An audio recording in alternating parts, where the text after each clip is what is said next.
Hello dear viewers. आज है 25 मई 2020 और आज हम डिस्कस करेंगे आज की मोस्ट इंपॉर्टेंट करंट अफेयर्स और साथ ही साथ डिस्कस करेंगे आज की मोस्ट इंपॉर्टेंट न्यूज़ और साथ ही साथ डिस्कस करेंगे इससे जुड़े हुए स्ट्रेटेजी के इससे जुड़े हुए फैक्ट को। तो ये देखते हैं आज की फर्स्ट न्यूज। आज की फर्स्ट न्यूज क्या है? आज की फर्स्ट न्यूज है विश्व बैंक की। आज की फर्स्ट न्यूज विश्व बैंक की क्या है? तो इंडिया के हैं भारतीय अर्थशास्त्री हैं आवास के झा जी को क्या बनाया गया है? विश्व बैंक ने क्या बना दिया है? प्रैक्टिस मैनेजर बनाया है। क्या बना दिया है? प्रैक्टिस मैनेजर बनाया गया है। इनको विश्व बैंक में प्रैक्टिस मैनेजर के पद के तौर पे नामित किया गया है। और आपको बताते चलें कि जो आर के झा जी हैं ये बिहार के पटना में इनकी क्या हुई है? पटना में इनकी स्कूली शिक्षा हुई है सेंट जेवियर्स कॉलेज में। पटना के सेंट जेवियर्स कॉलेज में है इनकी स्टार्टिंग की जो शुरुआती शिक्षा है इनकी वहाँ पर हुई है। ठीक है, तो हमारे लिए एक प्राउड की बात है कि एक भारतीय अर्थशास्त्री को विश्व बैंक ने प्रैक्टिस मैनेजर की पदवी दी है। अब देखिए इसके साथ ही साथ आप क्या देखेंगे कि साल 2019 में आईएमएफ की चीफ इकोनॉमिस्ट की पोस्ट, ठीक है, गोपीनाथ जी को दी गई थी। तो गीता गोपीनाथ को 2019 में क्या आईएमएफ का चीफ इकोनॉमिस्ट का पोस्ट दिया गया था। ठीक है, चलिए, और इस कीर्तिमान को रचने वाली वो पहली महिला हैं। इस ख्याति को प्राप्त करने वाली वो पहली महिला हैं जिसको क्या किया गया? आईएमएफ का चीफ इकोनॉमिस्ट पोस्ट दिया गया है। वो ऐसी पहली महिला हैं जिन्हें जिन्हें इस पद से सम्मानित किया गया है। चलिए आगे देखते हैं अगली न्यूज़ हमारी क्या है। और उससे पहले देखेंगे वर्ल्ड बैंक। अगर वर्ल्ड बैंक की बात आई है तो वर्ल्ड बैंक की स्थापना कब हुई है? 1945 में हुई है। वर्ल्ड बैंक की स्थापना 1945 में हुई है। इसका मुख्यालय कहाँ है? Washington DC. वाशिंगटन डीसी में है। Washington DC America. अध्यक्ष इसके डेविस मलपास हैं। मलपास हैं डेविड मलपास। इसके अध्यक्ष डेविड मलपास हैं। इसकी टैगलाइन की बात करें, इसकी टैगलाइन है working for a world free of poverty. Working for a world free of poverty. Free of poverty.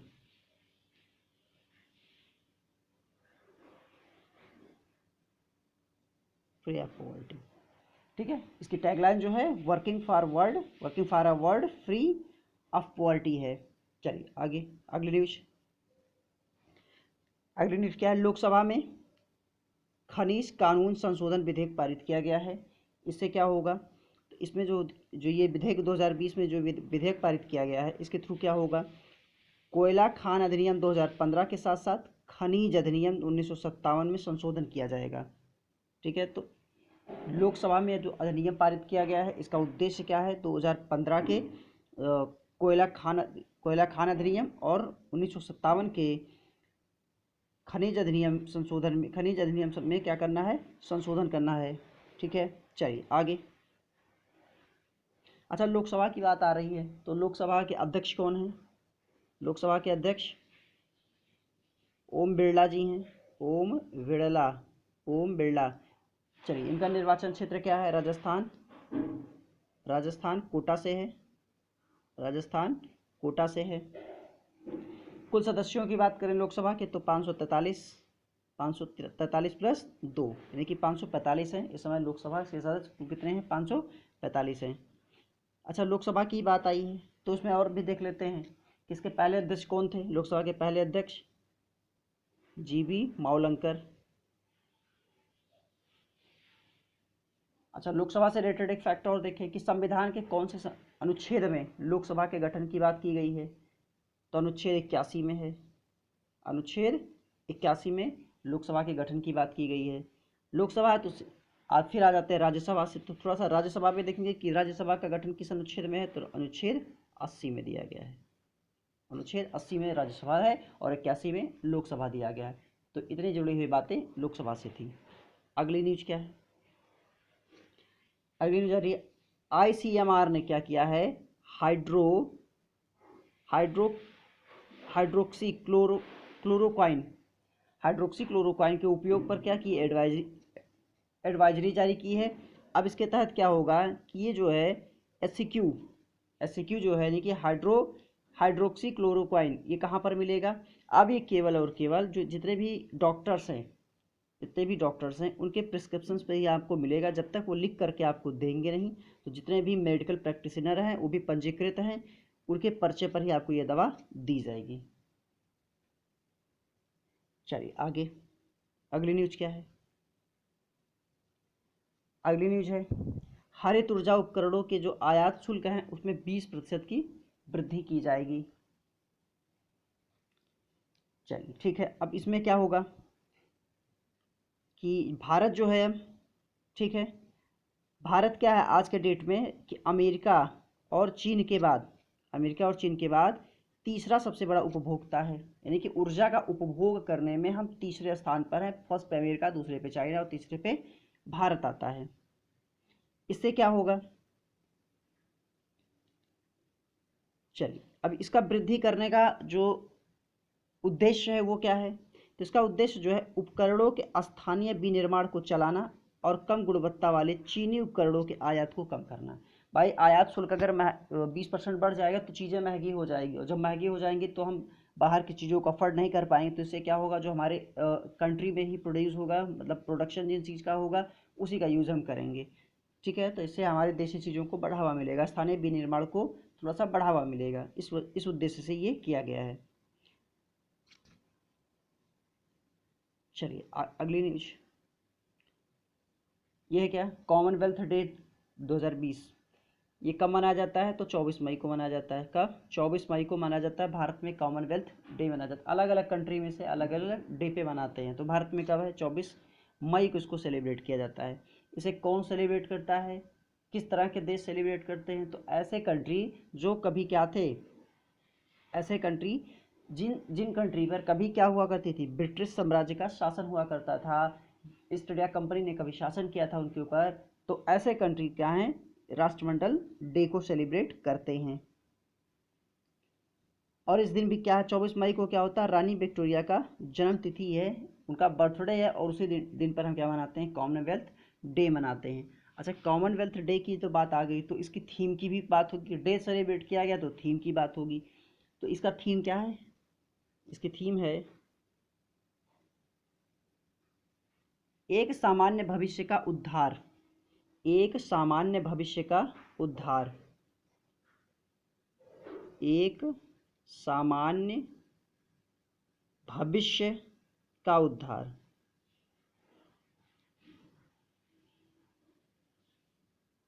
एक सामान्य भविष्य का उद्धार क्या है, कॉमनवेल्थ दिवस 2020 24 मई का टैगलाइन है, एक सामान्य भविष्य का उद्धार। ठीक है,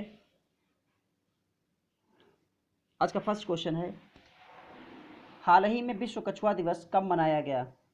हाल ही में विश्व कछुआ दिवस कब मनाया गया है, आपके ऑप्शंस हैं 22 मई, 21 मई, 23 मई। आपका आंसर होगा 23 मई। नेक्स्ट, हाल ही में किसने ऑर्डर मी नामक ई कॉमर्स ऐप लॉन्च किया है। आपके ऑप्शंस हैं टाटा, रिलायंस, पतंजलि, इनमें से कोई नहीं। आपका आंसर हो जाएगा पतंजलि। क्या हो जाएगा, पतंजलि है। आगे, हाल ही में भारतीय सेना में टूर ऑफ ड्यूटी नामक प्रस्ताव आया है। इसमें आम व्यक्ति कितने साल तक सेना में रह सकता है, 5 साल, 3 साल, 4 साल, इनमें से कोई नहीं। तो आपका ऑप्शन क्या हो जाएगा, दूसरा 3 साल। 3 साल के लिए कोई भी व्यक्ति सेना में रह सकता है।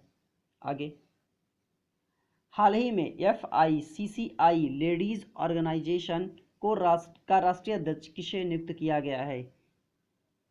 आपके ऑप्शंस हैं दीप्ति मिश्रा, जानवी फूकन, गिरजा गर्ग, इनमें से कोई नहीं। आपका आंसर होगा जानवी फूकन को।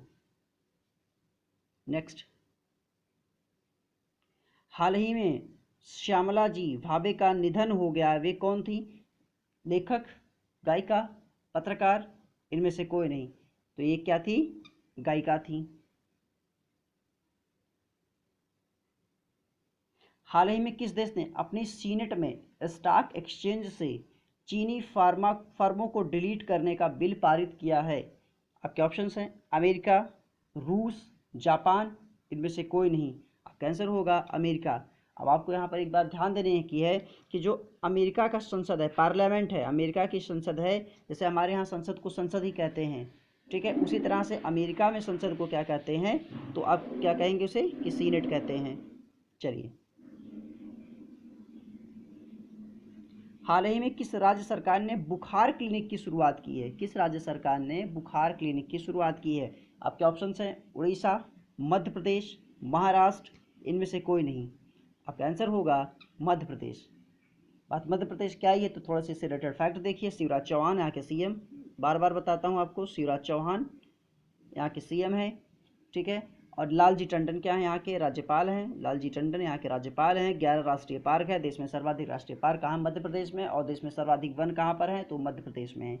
अगर यहाँ की राज्यसभा की बात करें तो यहाँ पर राज्यसभा की कुल 11 सीटें हैं, और लोकसभा की बात करें तो कुल 29 सीटें हैं। विधानसभा की सीटों की बात करें तो 231 सीटें हैं। चलिए आगे, इसको उपनामों से भी इसके मध्य प्रदेश के कई सारे उपनाम हैं। तो सोयाबीन प्रदेश आप कहते हैं, सोयाबीन प्रदेश, सोयाबीन प्रदेश आप कहते हैं, या हृदय प्रदेश कहते हैं। सोयाबीन प्रदेश या हृदय प्रदेश, या फिर नदियों का मायका आप कह सकते हैं, नदियों का मायका कहते हैं, नदियों का मायका कहते हैं। इसको हृदय प्रदेश कहा किसने था? तो पंडित जवाहरलाल नेहरू ने इसे हृदय प्रदेश कहा था। अच्छा चलिए, यहाँ की कुछ बड़ी नदियों की बात कर लें। कौन सी बड़ी नदियाँ हैं? तो एक ट्रिक आप याद रखिएगा, नाच एसटी, नाच एसटी। इसका क्या मतलब है? नाच मतलब, ना मतलब नर्मदा, नर्मदा चंबल, नर्मदा चंबल, सोन और ताप्ती, ठीक है। अगर हम क्या बात करें, नर्मदा की बात कर लें, किसकी? नर्मदा नदी की बात कर लें, नर्मदा की बात करें तो नर्मदा क्या है? देश की, भारत देश की 5वीं सबसे बड़ी नदी कौन सी है? नर्मदा है। नर्मदा कहाँ से निकलती है? अमरकंटक से निकलती है। नर्मदा कहाँ से निकलती है? अमरकंटक से निकलती है। एक परियोजना है, एक परियोजना है, ठीक है। कौन सी? बाण सागर परियोजना, बाण सागर परियोजना याद होगी आपको। बाण सागर परियोजना कुछ याद आ रहा है?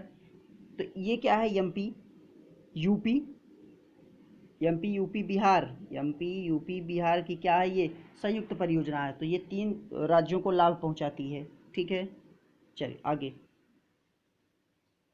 हाल ही में आरबीआई ने किस बैंक को 15,000 करोड़ रुपए का ऋण देने की घोषणा की है? आपके ऑप्शंस हैं EXIM bank, HDFC bank, S bank, IDBI bank. आपका आंसर होगा एग्जिम बैंक। इंपोर्ट एक्सपोर्ट यानी कि आयात निर्यात बैंक। इसके मुख्यालय की बात करें तो कहाँ है? मुंबई में है। इसका मुख्यालय मुंबई में है, इसका मुख्यालय मुंबई में है। इसकी स्थापना की बात करें तो 1982 में एग्जिम बैंक की स्थापना होती है, 1982 में, ठीक है। चलिए आगे देखें, अब इसके सीईओ की बात करते हैं तो कौन है? David Raskin. देखिए डेविड, इसके अध्यक्ष कौन है? डेविड रास्किन्हा, डेविड रास्किन्हा इसके क्या हैं? अध्यक्ष हैं, सीईओ हैं। आगे देखेंगे, ठीक है। इसका उद्देश्य क्या था? इस बैंक को बनाने की आवश्यकता क्यों पड़ी? तो इसका उद्देश्य क्या था? जितने भी भारत के विदेशी व्यापार हैं, भारत का जो विदेशी व्यापार है उसको वित्त पोषित करना, उसको वित्त पोषित करना, ठीक है, और उस विदेशी व्यापार को बढ़ाना। इसका उद्देश्य था कि जितने भी भारत के विदेशी व्यापार होते हैं उसे वित्त पोषित करना और विदेशी व्यापार को बढ़ावा देना, ठीक है। चलिए आगे, हाल ही में दुनिया का दूसरा सबसे बड़ा पीपीई किट निर्माता कौन बना है? आपके ऑप्शंस हैं चीन, भारत, अमेरिका, इनमें से कोई नहीं। क्या ऑप्शन क्या है सही आपका? बी, यानी कि सेकंड नंबर भारत। तो पहले नंबर पर कौन है? फर्स्ट नंबर पे कौन है? चाइना। फर्स्ट नंबर पर चाइना है। अच्छा, चाइना की बात आई थी तो रुकेंगे एक सेकंड के लिए। एक यहाँ के राइटर की अभी बात आई थी कुछ दिनों पहले, इनकी बुक प्रकाशित हुई थी, फांग फांग। क्या नाम था इसका? Wuhan diary, Wuhan diary, Wuhan diary है, फांग फांग की बुक है, इसको आपको याद रखनी है। और अभी चाइना में ही 5 सालों तक वुहान में जंगली जानवर खाने पर प्रतिबंध लगा दिया गया है। राज्य उपभोक्ता विवाद निपटान आयोग का अध्यक्ष किसे नियुक्त किया गया है? ये दिल्ली की बात हो रही है। दिल्ली राज्य उपभोक्ता विवाद निपटान आयोग का अध्यक्ष किसे नियुक्त किया गया है? आपके ऑप्शन हैं इंदु चतुर्वेदी, अरविंद कुमार सिन्हा, संगीता ढींगरा सहगल, इनमें से कोई नहीं। आप यहाँ पर दिल्ली कर दीजिएगा, दिल्ली भी आगे, ये दिल्ली राज्य है, ठीक है। तो इसका आंसर क्या हो जाएगा? संगीता ढींगरा सहगल। अगर संगीता ढींगरा सहगल की बात करें तो इससे पहले ये क्या है? दिल्ली उच्च न्यायालय, दिल्ली उच्च, ठीक है, दिल्ली उच्च न्यायालय में क्या है? एक न्यायाधीश है, दिल्ली उच्च न्यायालय के न्यायाधीश हैं। इन्होंने क्या किया? रिजाइन दे दिया है और इनका ये रिजाइन जो है, इस्तीफा 30 मई से प्रभावी हो जाएगा। उसके बाद ये अपने पद को ग्रहण कर लेंगी। अच्छा, ये होता क्या है? जैसे अगर ये अब देखिए बात करेंगे किसकी? राष्ट्रीय उपभोक्ता विवाद निपटान आयोग की अगर हम बात करें तो इसकी स्थापना जो है 1988 में होती है। राष्ट्रीय की बात करते हैं, 1988 में हुई है, ठीक है। अब इस आयोग का अध्यक्ष जो होगा, राष्ट्रीय उपभोक्ता विवाद निपटान आयोग के जो अध्यक्ष होंगे, ठीक है, वो किसी भी उच्चतम न्यायालय के क्या हो सकते हैं? या तो प्रेजेंट टाइम में वो न्यायाधीश हों या फिर सेवानिवृत्त न्यायाधीश हों। उसमें टोटल 10 लोग होते हैं। इसमें टोटल कितने सदस्य होते? तो 10 सदस्य होते हैं। चलिए आगे। हाल ही में सरकार ने मधुमक्खी पालन के लिए कितने करोड़ रुपए आवंटित किए हैं? आपके ऑप्शंस हैं 200 करोड़, 500 करोड़, 300 करोड़, इनमें से कोई नहीं। तो आपका आंसर हो जाएगा 500 करोड़। हाल ही में किस राज्य सरकार ने सभी खेल परिसरों और स्टेडियम को खोलने की अनुमति दे दी है? आपके ऑप्शंस हैं दिल्ली, हरियाणा, महाराष्ट्र, इनमें से कोई नहीं। तो आपका आंसर हो जाएगा हरियाणा। आपका आंसर हो जाएगा हरियाणा। बात हरियाणा की हो रही है तो इससे जुड़े हुए फैक्ट को भी देखेंगे। मनोहर लाल खट्टर क्या यहाँ के सीएम हैं? सत्यदेव नारायण आर्य यहाँ के गवर्नर हैं। सत्यदेव नारायण आर्य क्या यहाँ के? सत्यदेव नारायण आर्य यहाँ के राज्यपाल गवर्नर हैं। यहाँ की राजधानी की आपको सब पता ही है, चंडीगढ़ है। यहाँ की राजधानी चंडीगढ़ है। यहाँ के राष्ट्रीय पार्क की अगर हम बात कर लें तो यहाँ के मात्र 2 ही राष्ट्रीय पार्क हैं। कौन से? एक सुल्तानपुर राष्ट्रीय पार्क और दूसरा क्लेसर राष्ट्रीय पार्क। आगे की हम बात करें, यहाँ लोकसभा सीटें कितनी हैं? 10 हैं। और राज्यसभा सीटें कितनी हैं? तो वो 5 सीटें हैं। राज्यसभा की 5 सीटें हैं, लोकसभा की 10 सीटें हैं। तो जिन्होंने अभी तक चैनल को सब्सक्राइब नहीं किया है वो चैनल को सब्सक्राइब कर लें, बेल आइकन को प्रेस कर लें ताकि आने वाली नोटिफिकेशन उन्हें मिलते रहे। तब तक के लिए बाय बाय। नेक्स्ट वीडियो का इंतज़ार कीजिए।